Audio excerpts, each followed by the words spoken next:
Be really careful. If it's going towards the center of the earth, it's negative, whether that's a displacement, whether that's a velocity.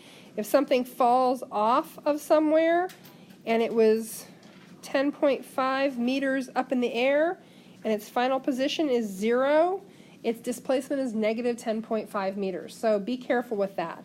The other thing to be careful with is making sure, so if you're taking negative 9.81 meters per second squared, and you're multiplying it by some delta y, and you're putting in, 2 meters, well, then you're getting the square root of negative something.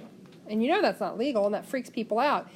That is a gift from the problem telling you to go back and check that all your displacements that should be negative are negative, that all of your accelerations that should be negative are negative, that any velocity that should be negative is negative.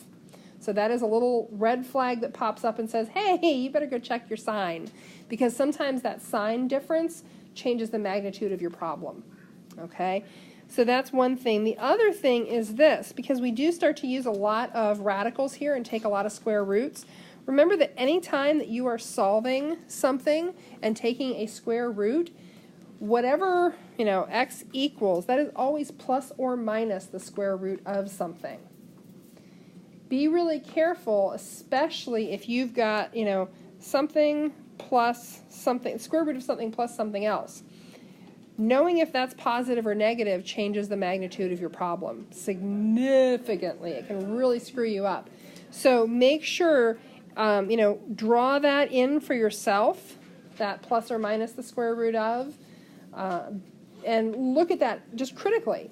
Okay, well, that's a final velocity. It's moving towards the Earth. That's going to be a negative final velocity. That's a negative. Or that displacement is going to be down, so that's going to be a negative.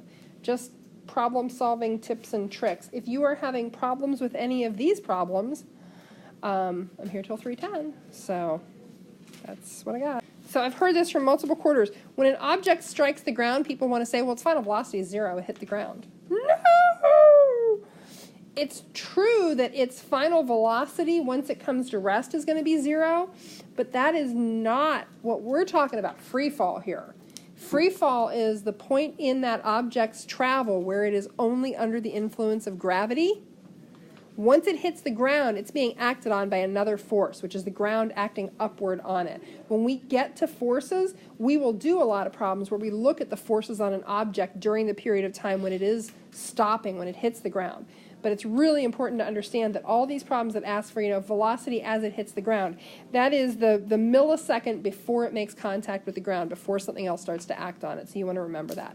Other questions, other comments, other things that you're seeing or struggling with? Okay, so you've got a few more minutes to work. And remember, 2F book and worksheet are due Friday. I will put it on Classroom and I will put it on the board.